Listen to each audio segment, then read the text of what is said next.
37 magic பாருங்கள் 21 அப்படின்னு வச்சுக்கலாம்.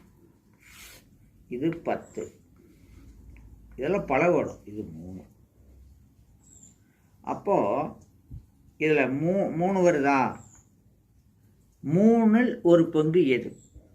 அப்போ 7 7 7 தான் இதுக்கு ஆன்சர். எப்படி? அவ்வளோதான்.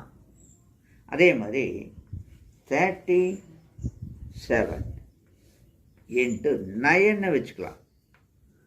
அப்போது 3இல் ஒரு பங்கு எவ்வளவு? 3 3 3 தான் ஆன்சர். எப்படி?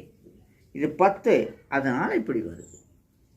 அந்த மாதிரி மேஜிக்கான விஷயங்களை குழந்தைகளுக்கு சொல்லி கொடுத்தோம்னா அவங்க பாடத்தை நடத்தணும். சும்மா உலகத்தில் 1008 இருக்கும். அந்த பாடத்தை நடத்தி அவங்க அதில் டெவலப் ஆனாங்கன்னா மற்றவெல்லாம் பிடிச்சிக்குவாங்க. கற்போம், வளமோடு வாழ்வோம். நன்றி.